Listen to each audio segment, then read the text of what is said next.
Blog Talk Radio, the world's largest online radio network. Good morning. Welcome to Smart Companies Thinking Bigger Radio. I'm Kelly Scanlon, publisher of Thinking Bigger Business Media. And I just have to ask you as we start off here, do you need more strategies to get others on board with your ideas? Come on, raise your hands. I know we all need that.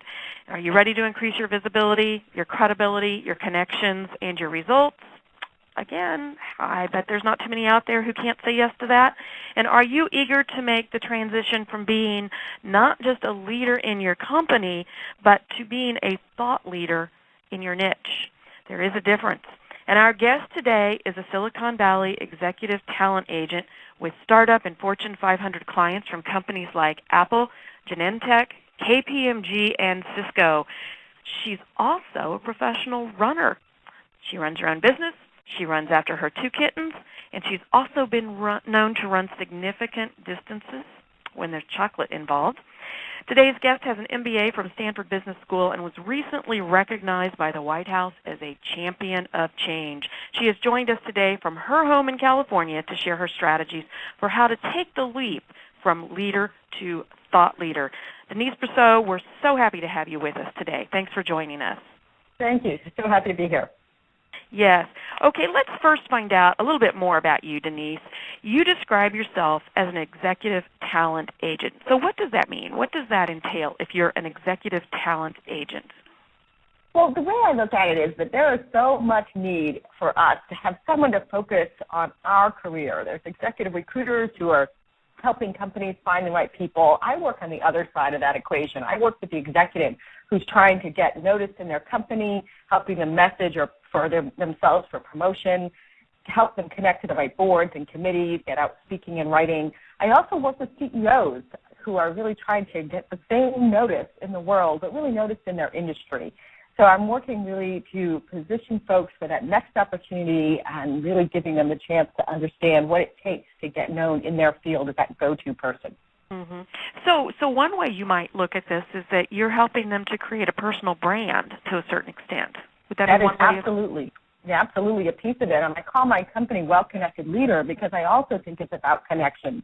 So it's one thing to really understand what your brand is. It's another thing to get known for that brand because it isn't as much about, it's both of pieces. It's somebody who has to know you, but you also have to be known in the world and people you have to be connected to. Absolutely. And, we hear a lot these days about thought leadership. But what's the difference between being a thought leader and being an expert, or is there a difference?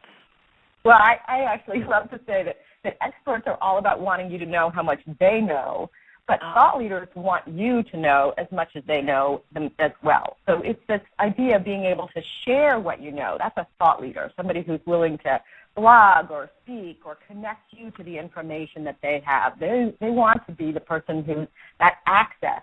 So rather than sitting back and saying, look at how wonderful and smart I am, they're really out about sharing that information more broadly and bringing others on board with their ideas, growing a following around those ideas. Okay, and that is a huge difference.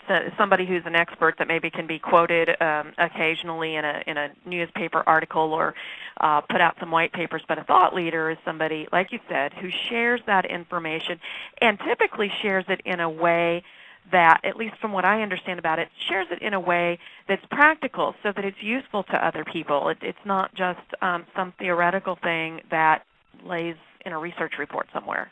Absolutely. And what we like to know about thought leaders is that they themselves have done what they're talking about. So they didn't study it in a book. It's not theory, but it's in practice. And they're giving you the practical learning tips, the best practices and ideas so that you don't make the same mistakes, that you can move more quickly doing the same thing that they have done already. So they're sharing their practical experience and knowledge of firsthand. Right. Now, one of the things that you mentioned a few minutes ago was that you help executives and CEOs build their thought leadership. So what's the reason for doing that? How can that help them in their companies, in their careers? Well, I look at it from a really practical perspective. One of the things for people in big companies is it's very hard to get noticed, very easy to get overlooked. And so what we have to be thinking about is how are we positioning and messaging ourselves internally. For women particularly, we have challenges with that brag piece. really getting the momentum around our career, getting sponsors and mentors to be really speaking up for us. And that all takes some thinking and some strategizing and some preparation. And so I'm all about helping people with that proof point to help them really think forward and build the right connections internally to get noticed. Sometimes that's also happening externally, right? In a lot of cases, if you are known and you're on a board or a committee, or you're actively out speaking, or you're involved in an industry organization, those folks that are involved with those groups can also be helping you because they're speaking to people in your company and calling out what an expert you are, what a thought leader you are, and that is actually going to give you the impetus internally as well as other people start to recognize your expertise more broadly. Right. And you've been talking quite a bit about individuals and executives within organizations, and we also reach, the show also reaches a lot of small to mid-sized business owners. And one of the things in working with that group, they're so focused on their businesses that they often think they don't have time to go out, or they don't even realize that after all the years of hard work they put into building that business, that they truly have become a very knowledgeable source of information about their industry, maybe about entrepreneurship or small business in general. And it's a mindset shift sometimes for them to understand that the next stage in helping their company isn't necessarily so much about opening up another market, but it's about sending you out there as the face for your company and building it that way. And so this applies to so many different groups, what you're talking about, executives within companies, but also small business owners and other business leaders, nonprofit leaders even. So I couldn't agree with you more. And one of the things we know, having worked for many years in my career with entrepreneurs, is that the CEOs that come to me, they absolutely recognize that head down, just working internally, is like the worst thing you can do for your business, because it is, again, it's about being known in your market space, in your industry, as that go-to person.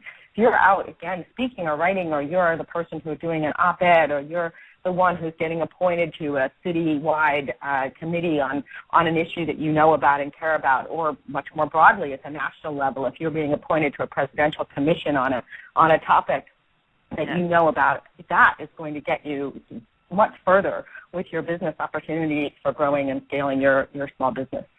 Right. So let's talk a little bit about that transition, because for some people it's not quite so difficult, but for quite a few people, that transition from being a leader in your company, whether it's being an executive within a larger corporation or whether it's because you're the CEO of your own business, what is entailed in that transition from being a leader to a thought leader? How do you guide people through that process? What's important?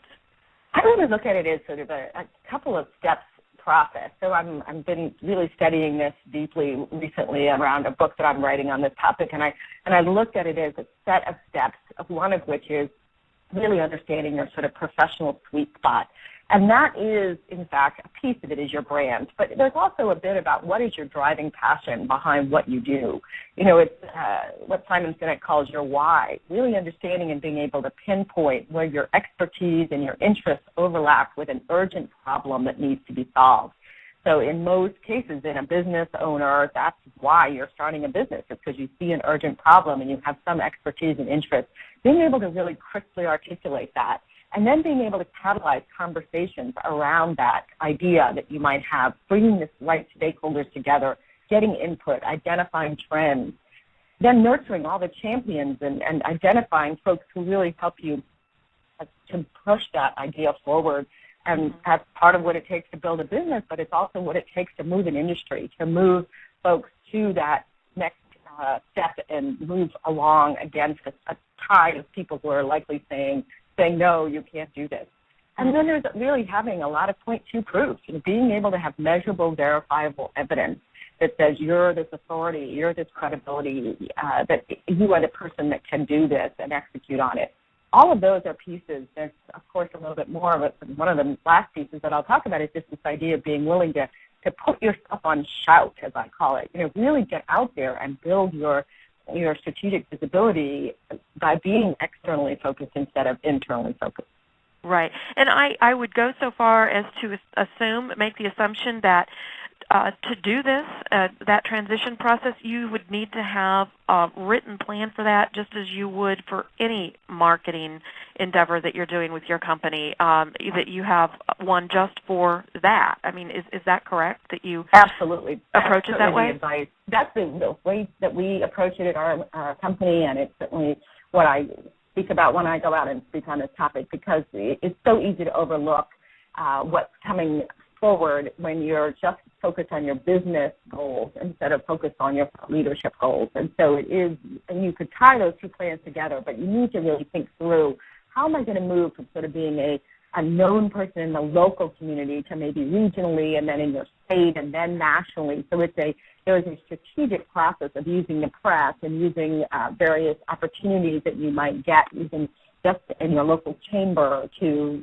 get noticed, and then broadening that. So having a plan of how many media mentions you want and how much you're going to use social media and how much you're going to use committees and boards and commissions, all of that should be on your plan and thought through, and then building other advisors to help you, and maybe masterminds or strategic folks like me who can really help you to identify those opportunities and move forward.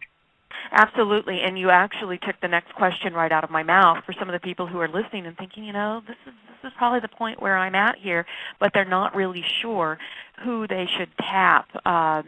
You just gave us quite a nice little list. Start with some of the relationships you already have. Who do you know in your chamber? Which media contacts do you have? And then just start building from there, because it's funny, especially with social media. You have to have a plan and you have to work it. But if you do work it, how things can go viral. People think people think that that's just happenstance, and occasionally it is. But most of the time, the things that appear to just go viral, there's been a lot of hard work and planning behind that. You're so right. And we love those stories of the people who an accidental overnight success. But I think that there is the strategic process that goes into that, the strategic thinking that goes into that is really an important step. And it's just stop and take the time, even if it's still, I have one client of mine, every quarter she goes away, locks herself in a hotel from Friday afternoon until Sunday night late, and she just works on her planning and implementation of her ideas for that coming quarter. And so now she's got it all ready, her blog posts, her plans for an upcoming speech, et cetera. It's all there every quarter. Right. Now, when I introduced you, I noted some of the major companies that you have worked for. Tell us a little bit, give us some examples of some of the thought leaders that you've worked with. Sure. One of the things, one of the companies I mentioned is Genentech, and they went through a big acquisition about 2 years ago, and one of the senior executives there, we worked on really positioning her to get noticed within this much, much more enormous company and get a really strategic promotion as a result of the acquisition. I work with startup CEO. One of the more recent ones is someone who I helped to really identify ways to differentiate his company within his marketplace. So he's working in the speech recognition field, and that is not necessarily a crowded market, but it's an unknown space. So we had to really differentiate and identify opportunities to really get known by the folks who would potentially be buying his technology. And then I worked with a financial executive more recently, really identifying organizations for her to scale her network and build her clientele, using the press and using other strategic organizations around her region, getting her awards and identifying opportunities for her to speak. So these are the kinds of folks. I just love the kind of work that I get to do because there's so much variety and there's so many just wonderful people who are ready to take the next step, and I so enjoy the process of helping them to identify those next opportunities. Yes, and your passion is quite evident as you speak, and you must have an enormous electronic Rolodex because you name so many different industries, and to help people make those connections with all those diverse industries means that you know quite a few people yourself. So, and that's something that I wanted to bring up too. You're writing a book right now on thought leadership, and obviously you go into any project knowing a certain amount, but as you go through the project, and in this case writing the book, you always learn so much more than you thought you knew. So what have you learned during this process of writing the book? What have you learned about thought leadership? Well, one of the things I've learned is that there are so many different kinds of reasons why people become thought leaders. And, I've been able to interview folks from so many different walks of life. There are people who are really looking for the opportunity to be thought leaders because their company demands it, often with accountants and lawyers and bankers, to break out, as it were, from all of that field of everybody who does the same exact work as you do. You really need thought leadership to get to the top of your company, or if you're building your own firm, that is a critical component. Then you have nonprofit leaders, and they are really often working around a cause. So I interviewed a woman, for example, who built a program for foster children who'd been separated from their siblings. And this was something that had happened to her. She had a real reason for building her thought leadership and getting recognized.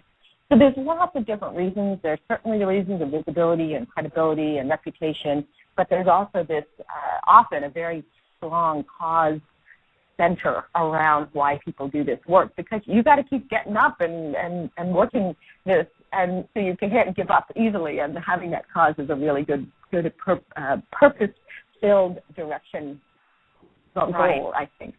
Right. One of the things I read, because you talked about, putting yourself on shout. I absolutely love that phrase.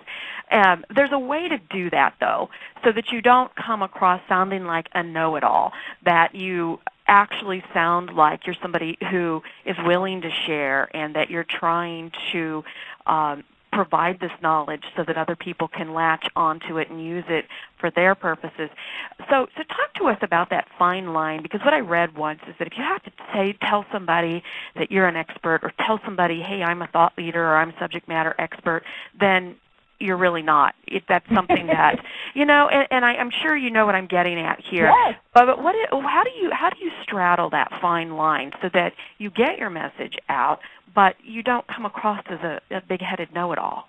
Seriously. It's a very important question. And I think that there are two main things that I share with people. One is always thinking about what's in it for them. This isn't about you. This is about your audience and your potential followers or fans. So thinking about what's in it for them. What do they need to know? What do you know that they need to know? That's the first piece. And the second piece is to really recognize that this is about building trust and not a step-by-step process. The first time you meet someone, you don't ask them to marry you.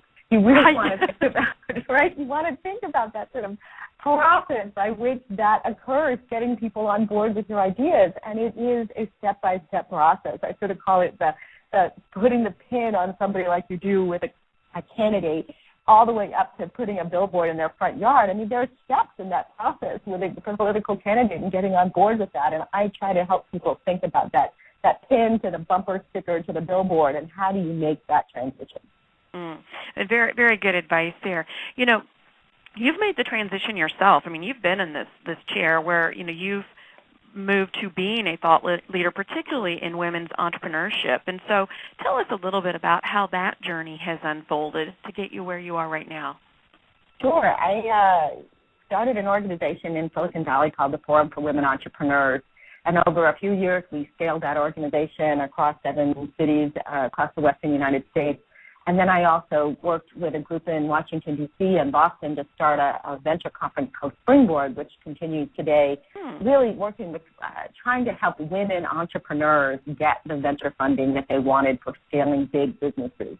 And it was a result of both of those efforts that I became known as one of really the 3 people in the United States who knew anything about this high-growth, venture-funded, women-led startup. And as a result, got really moved from being locally known to being regionally known and then nationally known, and got enormous opportunities with the press and with lots and lots of speaking, but also had some really fun opportunities. I love to share that one of the craziest things that happened is getting the call to come to Scotland and judge the business plan contest, the first one of its kind in the country of Scotland. And that was how fun! Yeah, I know, it was a wonderful experience. So that was a great transition, and it was a great education in what it takes and what you need to really do to prepare to be that person who people call.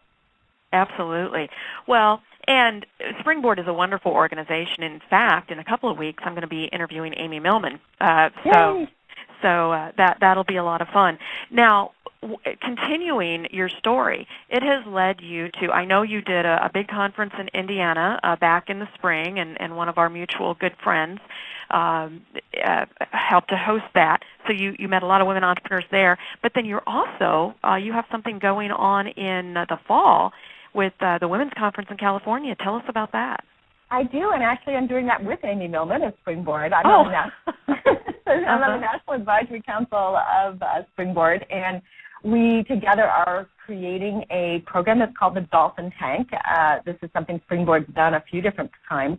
And it's like the Shark Tank on television, one of my favorite shows, but we actually think of ourselves as the friendly version of the Shark Tank.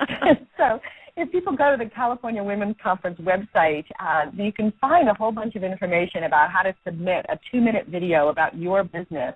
And we'll select 7 folks to come up on stage at the conference and actually pitch their businesses and get ideas from our panel of judges. And we'll also have a whole bunch of resource providers.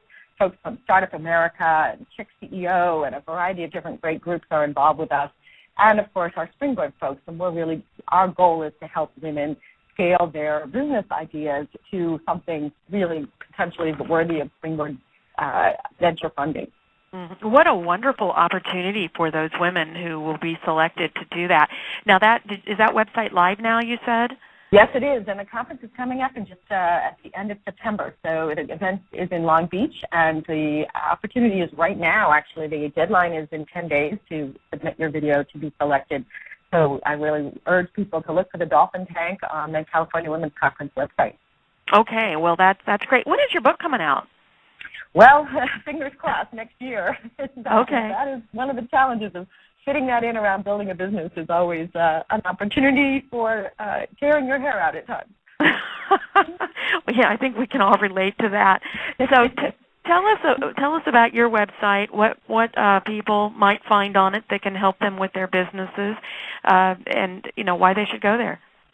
Well, wellconnectedleader.com is my website, and I certainly blog a lot on the topics that we're talking about, but also there's some resources there and just some information about some of the things that we work with our consultees about, and I hope to reach out to folks that can use our advice and counsel, and certainly love to meet some new folks through this connection, so thank you.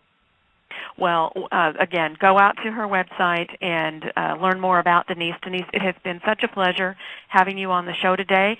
We'll have to have you back after your book comes out and find out more about what you've learned on thought leadership.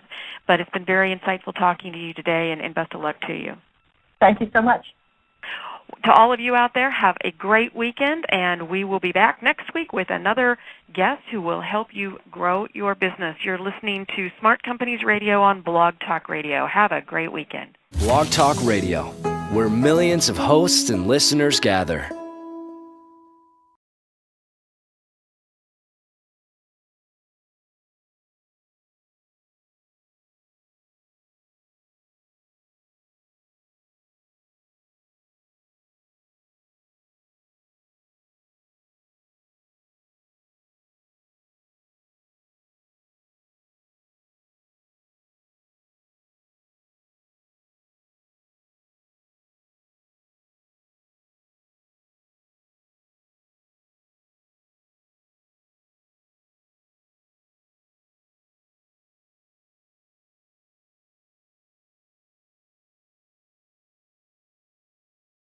When there's chocolate involved. Today's guest has an MBA from Stanford Business School and was recently recognized by the White House as a champion of change. She has joined us today from her home in California to share her strategies for how to take the leap from leader to thought leader. Denise Brosseau, we're so happy to have you with us today. Thanks for joining us. Thank you. So happy to be here. Yes. Okay, let's first find out a little bit more about you, Denise. You describe yourself as an executive talent agent. So what does Blog Talk Radio, the world's largest online radio network. Good morning. Welcome to Smart Companies Thinking Bigger Radio. I'm Kelly Scanlon, publisher of Thinking Bigger Business Media. And I just have to ask you as we start off here, do you need more strategies to get others on board with your ideas? Come on, raise your hands. I know we all need that. Are you ready to increase your visibility, your credibility, your connections, and your results? again, I bet there's not too many out there who can't say yes to that. And are you eager to make the transition from being not just a leader in your company, but to being a thought leader in your niche? There is a difference. And our guest today is a Silicon Valley executive talent agent with startup and Fortune 500 clients from companies like Apple, Genentech, KPMG, and Cisco. She's also a professional runner. She runs her own business. She runs after her 2 kittens, and she's also been known to run significant distances. Being noticed in the world, but really noticed in their industry.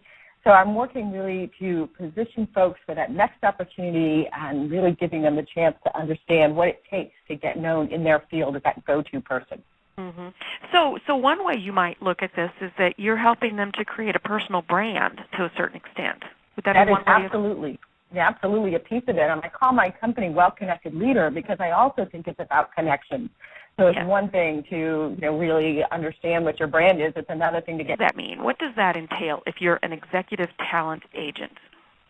Well, the way I look at it is that there is so much need for us to have someone to focus on our career. There's executive recruiters who are helping companies find the right people. I work on the other side of that equation. I work with the executive who's trying to get noticed in their company, helping them message or for themselves for promotion, to help them connect to the right boards and committees, get out speaking and writing. I also work with CEOs who are really trying to get the